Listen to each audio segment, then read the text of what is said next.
Então, bom dia. Edição diária da Cor do Dinheiro, hoje, do dia 10 de novembro do ano da graça 2021. Como já percebeu, a edição de hoje é indoors, mas não é por isso que tem menos interesse. Bom, antes de irmos ao programa de hoje, quero fazer aqui alguns alertas. Já viu o Think Tank de ontem? Bem, além do decor que é novo e que tem o seu significado e o seu simbolismo, eu acho que vale a pena você ver aquilo. Foi uma das edições em que tivemos em direto mais pessoas, cerca de 2.300, não foi a recordista, mas foi das que tivemos mais, e foi, novamente, uma lição de história política, mas também de ciência política. E particularmente porque, a uma certa altura, o Joaquim Aguiar falou sobre outros momentos históricos da nossa democracia, portanto, da nossa história recente, que condicionaram a forma como Portugal é hoje. E a grande vantagem é que o Joaquim Aguiar viveu e presenciou esses momentos. Eu acho que você não vai perder nada, bem pelo contrário, se der uma olhada no Think Tank de ontem. Aliás, o Think Tank de ontem, o Think Tank, além de estar a afirmar como um dos programas de mais audiência neste canal, que é uma coisa que me apraz muito, porque era essa a sua objetiva e preocupação quando o criámos, eu, o Jorge Marrão e o Joaquim Aguiar, pretende ser exatamente isto. Uma análise não com populismo e a procura da manchete, não. É uma análise serena sobre aquilo que se passa em Portugal do ponto de vista político. Aconselho vivamente a ver o programa de ontem. Segundo, alerta. Alerta. Dar conta, informação para os nossos espectadores. Como sabe, este canal teve uma parceria com o Prozis. E, portanto, quando você quiser fazer compras no site, ao sair, no checkout, no cupom promocional põe lá Camilo e isso dá-lhe logo desconto de 10%. Eu aproveito para lhe dizer para ir dar uma volta ao site, porque eu próprio não dava aqui há umas semanas já e a última vez que lá fui está muito diferente, inclusive dos produtos que lá. Nomeadamente alimentação saudável. Olha que eles não pediram para dizer isto, ok? Sou eu que estou a dizer. Bom, peço desculpa, aquela maluca lembra-se de começar a miar logo de manhã. Bom, vamos então à edição de hoje. E vamos começar por um responso que eu levei de alguns espectadores desde o fim de semana. Houve alguns espectadores que mandaram um panfleto, que é um panfleto chamado Jovens do Bloco, 104 anos. Eu sei que está ao contrário, depois há para aí sempre um espectador ou outro que fica chateado comigo e que diz que eu não tenho cuidado de virar isto do avesso. Bom, eu vou virar isto do avesso. 104 anos. O autor desta história, acho que é uma coisa chamada Jovens do Bloco, Bloco de Esquerda. E este panfleto que diz sumariamente o seguinte: hoje celebramos os 104 anos da Revolução Russa. A mãe de todas as revoluções, um projeto emancipatório construído por operários, camponeses, soldados, homens e mulheres que sonhavam com um mundo melhor. Estes são os jovens do Bloco. Bom, do Bloco de Esquerda. Eu, quando vejo coisas destas, se fossem tipos de 50 e tal anos, de 60 e tal anos, de 70 e tal anos, que é a esmagadora maioria dos dirigentes do Bloco, do Partido Comunista Português, eu perceberia. O que eu não consigo perceber é como é que jovens, portanto, pessoas que tinham a obrigação de já ter feito a análise histórica e olhar para o futuro, podem fazer celebrações destas. A Revolução Russa e o que se seguiu foi um repositório de chacinas que ceifaram a vida de milhões de pessoas. De deportações, de gulags. E dois dos dirigentes deste regime, que os jovens do Bloco, das duas uma, ou são uns néscios que não estudaram história, ou então deliberadamente ocultam isso, são responsáveis pela morte de milhões de pessoas.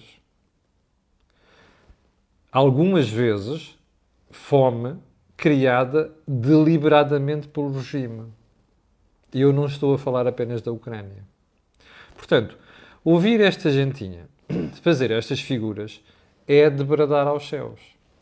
Mas, Eu não consigo perceber como é que gente que faz este panegírico da Revolução Russa depois tem moral para vir dizer que se tem que condenar o regime nazi, que obviamente tem que se condenar pela morte de milhões de pessoas e por uma guerra mundial que foi uma tragédia, não é? E depois esquecer o que se fez com base na pancada que saiu desta revolução. Não consigo perceber. Bom, não consigo perceber como é que estes jovens do Bloco, não é, fazem estas coisas em vésperas do 32º aniversário da queda do Muro de Berlim. Eu não estava em Berlim há 32 anos. Já era jornalista, mas estava no centro da Europa, estava lá muito perto. E lembro-me de ver o fervor, e depois quando fui a Berlim confirmar isto, a falar com pessoas que estavam do outro lado, que viveram do outro lado, algumas cresceram lá, outras tinham memórias de infância. Lembro-me de falar com estas pessoas. E a pergunta que eu tenho para fazer a esta rapaziada dos jovens do Bloco é apenas esta. Porquê é que existiu um muro a dividir Berlim com 30 e tal quilómetros de comprimento? Porquê é que morreu tanta gente a tentar fugir do lado leste para o oeste da República Democrática Alemã, RDA, então RDA, para a República Federal da Alemanha, RFA? Porquê? Já agora, como toda a gente sabe, isto são factos históricos, quem ergueu o muro foi a gente do outro lado. Pá, expliquem-me só uma coisa. Se a Alemanha Democrática e se todo o regime que era controlado pelos malucos de Moscou era assim tão bom, porque é que havia gente a querer pular de um sítio para o outro, com risco de vida? Se calhar convinha que esta rapaziada, não é, que faz estas coisas, pensasse nesta matéria. Quer isto dizer que o que está deste lado é um paraíso? Não, mas é seguramente melhor, 1000 vezes melhor, do que o que existia do outro lado. Até por uma razão muito simples. É que aqui há liberdade. Ninguém morre com um tiro na cabeça ou ninguém é executado por ter ideias diferentes da pessoa do lado. Se calhar convinha que esta malta pensasse nisto. E, sobretudo, não consigo perceber como é que uma parte da inteligência portuguesa depois começa com acusações, olha, o Chega, a extrema não sei o quê, e depois esquece-se de olhar para esta extrema. Não é? Porque esta gente que faz isto e glorifica a Revolução Russa e tudo o que lhe sucedeu é gente que não pode ignorar que quem apoia isto depois não tem lata para criticar o Chega e o nazismo e o Diabo 4. Não pode ter. Portanto, a virtude não está aqui nos extremos. A virtude está no centro. Pelo menos do ponto de vista de direitos humanos e coisas do género, liberdade. Era bom que este pessoal não se esquecesse desta brincadeira. E já agora aos paizinhos destes miúdos, ou lá o que é que isto é, pá, passem-lhes pelo menos um conjunto mínimo de conhecimentos para não fazerem estas figuras lamentáveis. Pronto. Ponto seguinte. O PAN diz que só faz alianças depois das eleições legislativas. Estou francamente entusiasmado. Ver que o PAN já tem uma importância tão grande e uma dimensão tão significativa que, além de fazer uns fretes ao Partido Socialista, porque a Inês Sousa Real não consegue disfarçar o namoro que ela faz ao Partido Socialista, e fico com a sensação que o PAN, um dia destes, é quase uma espécie de apêndice do Partido Socialista ao género dos Verdes com o Partido Comunista. Mas a questão não é essa, agora. A questão é, o PAN tem assim tanta importância, tanto peso, ou espera crescer tanto, que decide que a sua política de alianças vai ser definida depois das próximas eleições? Boa sorte. Ponto seguinte, e é para não dizer outra coisa. Ainda as investigações à Força Militar Portuguesa, que faz parte da Força da ONU na República Centro-Africana. Hoje de manhã, ontem à noite, foi uma noite um bocado agitada, não tive tempo de ver muita coisa, mas, inclusive, alguns aspectos que os espectadores já me sugeriram, Mas hoje de manhã vi as declarações do Sr. Presidente da República, em Cabo Verde, sobre as investigações. Eu já tinha sido informado que o Sr. Presidente da República não tinha sido briefado sobre o assunto. Por isso é que comentei isto ontem. Mas ontem ouvimos de viva voz o professor Marcelo Rebelo de Sousa dizer, ipsis verbis, que o Presidente não foi informado porque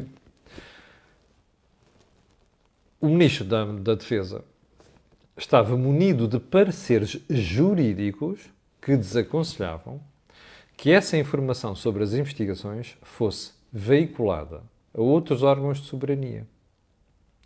E também ao Conselho de Defesa Nacional. O Conselho de Defesa Nacional pode ser o bem, porque não é nenhum órgão de soberania, mas não é apenas por isso. É porque o Conselho de Defesa Nacional não é comandante-chefe das Forças Armadas. Ora, a Constituição da República Portuguesa entrega esse papel de comandante-chefe das Forças Armadas ao Sr. Presidente da República. Bom, duas perguntinhas só. Informar o comandante-chefe quer dizer que está a violar o segredo de justiça? Como parece que se deu a entender as declarações do Sr. Presidente da República sobre as justificações que lhe deram? De maneira nenhuma.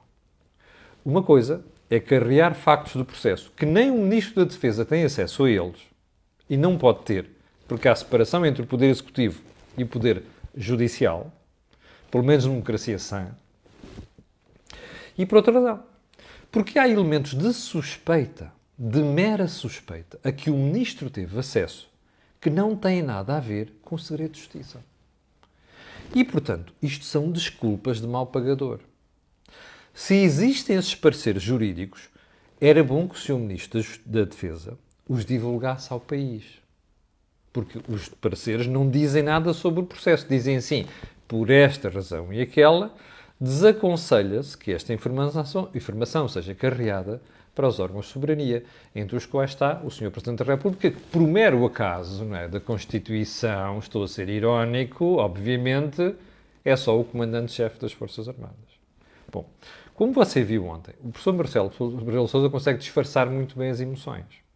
Se você for ver as declarações, eu sei que a televisão de Cabo Verde tinha a iluminação mazinha, e portanto a cara do Presidente estava um bocado escura e não sei o quê, mas não se nota ali um traço do Presidente a dizer estou chateado com isto.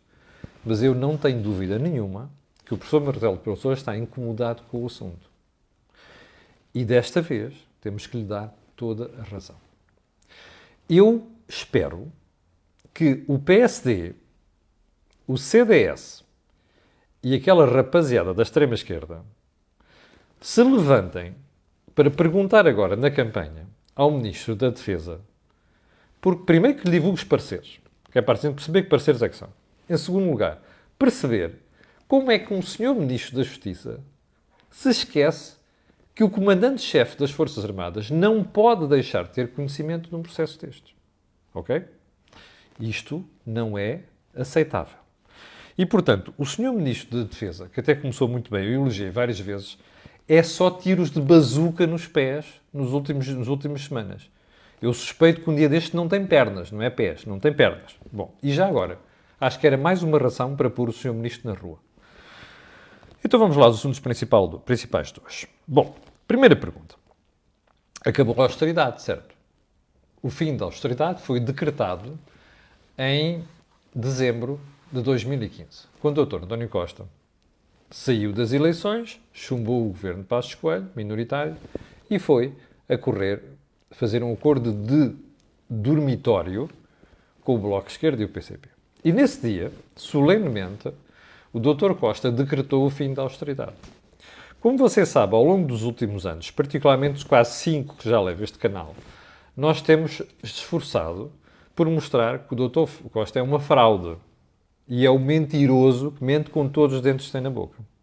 E já mostramos isto com factos, desde a execução orçamental, ao investimento público que não existiu ou que foi inferior ao tempo da Troika, aos gastos com o Sistema Nacional de Saúde que são inferiores ao tempo da Troika, com o caos que vai pelos hospitais e pelo Sistema Nacional de Saúde, estamos fartos de carregar factos para este programa que demonstram isto. Mas agora você vai ter outro, que já não é made by Camilo Lourenço, ou então invented by Camilo Lourenço, ok? Chama-se Health at a Glance, que é um olhar sobre a saúde. Esse documento, que vai buscar indicadores de saúde comuns a todos os países da OCDE, Organização para a Cooperação e Desenvolvimento Económico, são 30 países, peguem coisas comparáveis, ok? Não é eu vou buscar uma coisa neste país que me dá jeito, eu vou esconder uma coisa de outro país que não me dá jeito. Não. São factos comparáveis, ok? Que é para nós não dizermos assim, estás a comer laranjas e eu estou a comer tangerinas.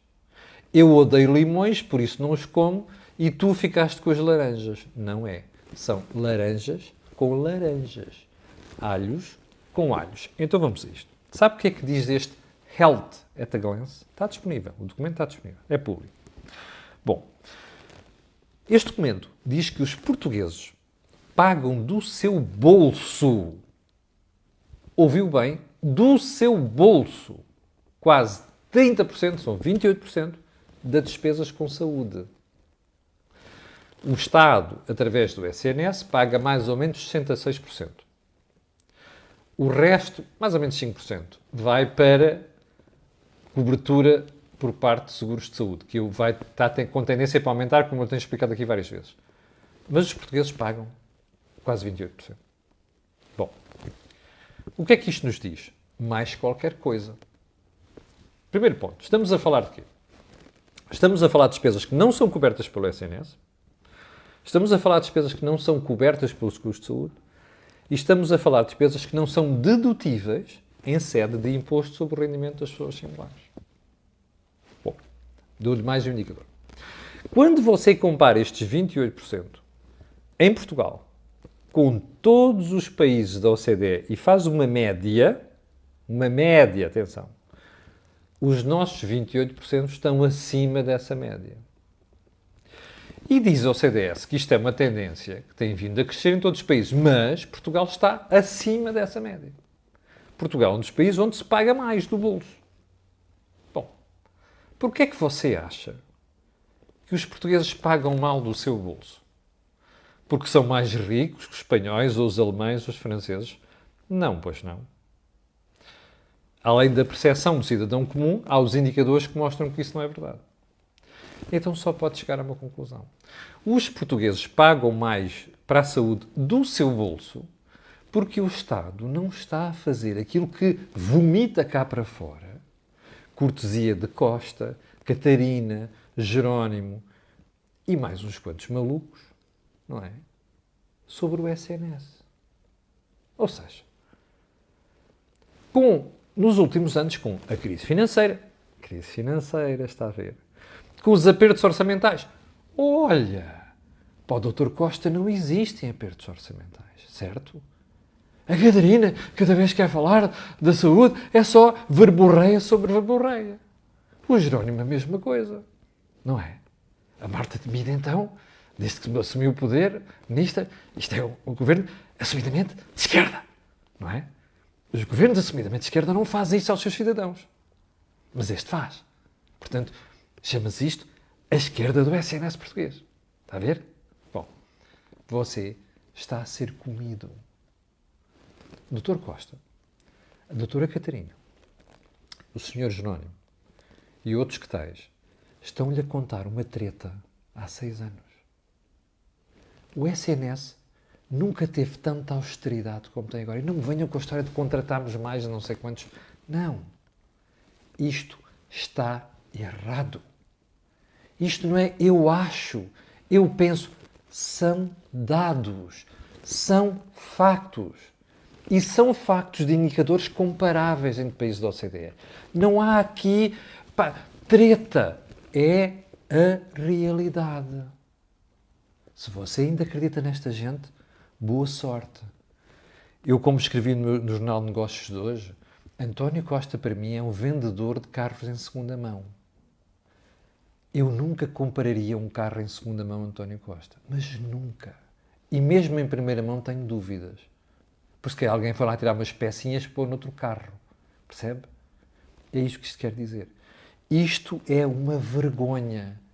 A austeridade não desapareceu. Está cá. escondida por um manto de mentiras, como explica o Joaquim Aguiar e o Jorge Marrão várias vezes no Think Tank, percebe? E a pessoal do dia D.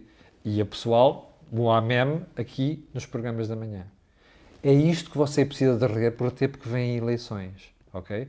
Alguém que vai ter que ser penalizado por estas mentiras que andam a ser contadas há longos 6 anos. Bom, vamos seguir para bingo. Ainda sobre saúde.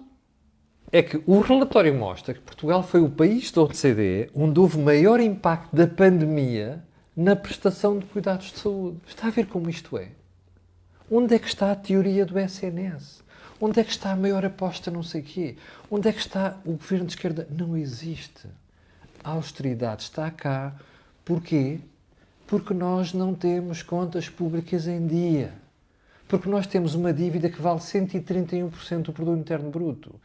E aumentou durante a pandemia e já não volta para o mesmo nível depois da pandemia passar. Não volta. Escreva aqui. A letras de fogo. Não volta. E, portanto, você vai pagar mais impostos. É esta a razão porque o Estado não gastou mais dinheiro a ajudar as pessoas e as empresas durante a pandemia. Percebe? Bom, deixamos a saúde. Nos últimos dias, temos visto uma série de declarações sobre o governo continua em funções, mantém os seus poderes, vamos tomar esta medida, vamos tomar aquela medida. Você recorda-se que no programa de ontem, eu, ao comentar a entrevista do Primeiro-Ministro, disse que ia fazer hoje uma análise sobre as promessas que o Sr. Primeiro-Ministro fez. Então vamos lá saber. 3 delas apenas. Aumentos na função pública, aumentos de pensões e vamos deixar o salário mínimo que vai afetar sobretudo as empresas, embora afete o Estado também. Como sabe, o Estado também tem salário mínimo e ainda mais é mais elevado do setor privado. Mas, à custa do contribuinte. Vamos ficar pelo aumento de salários na função pública que vale 700 milhões de euros. Ouviu bem? Ou melhor, vamos dizer de outra maneira. Estes 700 milhões de euros é você que os vai pagar, com impostos. Bom. E vamos para aumento de pensões. Tirando o aumento extraordinário, os tais 10 euros, o Primeiro-Ministro disse textualmente que o Governo ia manter estes aumentos. Ou seja, o calendário. Primeiro ponto. O Governo não fez isto em 2020. Eu acho que há um jornal que fala disto hoje, mas eu recordo-me perfeitamente. Porque na altura, quando não havia orçamentos, não, isto vai perder o décimo, depois a gente trata do assunto mais tarde. Agora não. Agora o Governo quer decidir aumentos de pensões e de salários na administração pública no princípio do ano, 1 de janeiro de 2022. Porquê? Você sabe a resposta. Porque há eleições. Bom.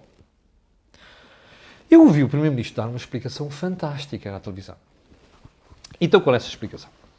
É muito simples. Nós temos de reger por duodécimos. Então, eu que expliquei finanças públicas aos meus alunos durante vários anos, deixe-me explicar isto. Você pega num ministério, imagine, este da Ministério da doutora Leitão, Alexandra Leitão, e diz assim, quanto é que eu tinha o ano passado para a função pública? Imagine, 200 milhões. Eu agora divido 200 milhões por 12 e todos os meses gasto o correspondente. Chama-se isso duodécimos. Bem, o que é que o Dr. Costa está a dizer? Bem, eu não tenho orçamento, mas vou fazer os aumentos na mesma. E você pergunta assim, como é que é possível fazer orçamentos ou aumentos já acima do que está a não há um orçamento?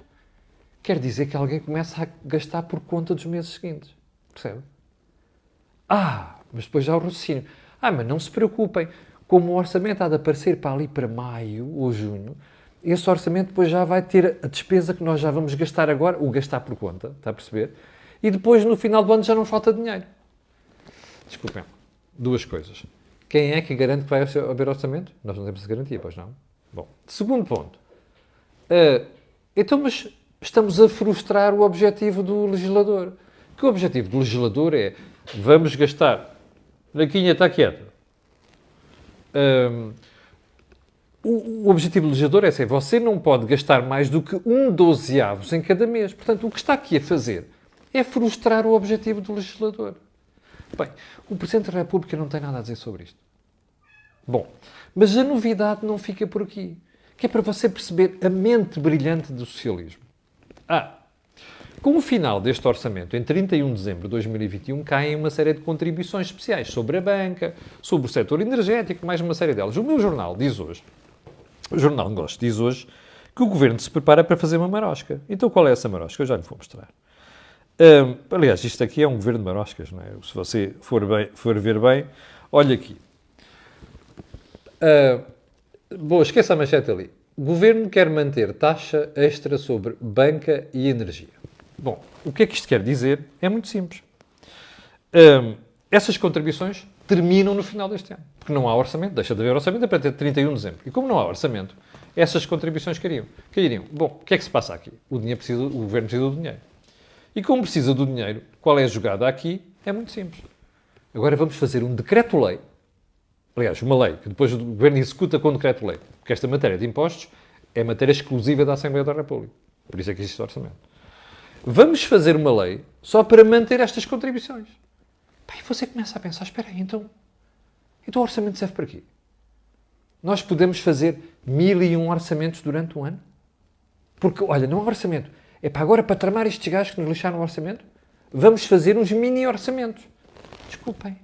Está a ver uma casa, você fechou a porta à chave. E depois alguém diz, tem ali uma janela, vamos entrar pela janela. Não é este o objetivo da casa, pois não. O objetivo do orçamento acaba frustrado com estas coisas. Bom, isto são maroscas à la socialista.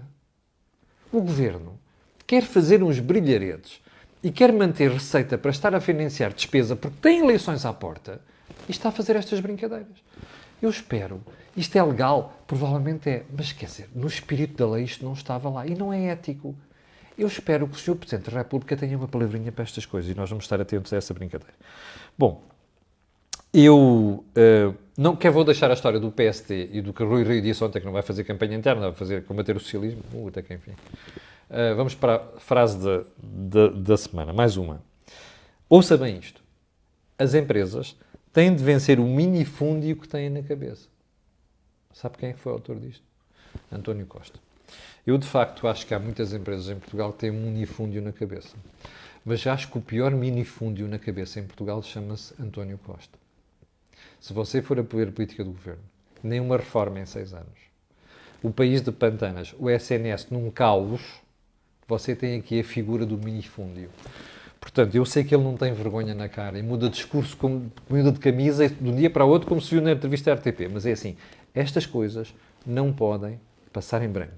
E eu juro-lhe uma coisa, no dia 30 de janeiro, eu vou estar ali a votar, porque vou fazer questão de eu, como cidadão isoladamente, tratar de fazer um esforço a pôr esta malta na rua. Bom, chegamos ao final do Conversa de hoje. Quero agradecer às 8.000 pessoas, 8.100 que estavam direto ao bocadinho, quero pedir a estas pessoas e outras que vão ver aquilo que peço sempre. Coloque um gosto e faça partilha nas redes sociais e também sabe porquê. Aquilo que houve aqui não houve em mais lado nenhum. E já agora, não esqueça de ver o Think Tank. Obrigado, com licença e até amanhã às 8.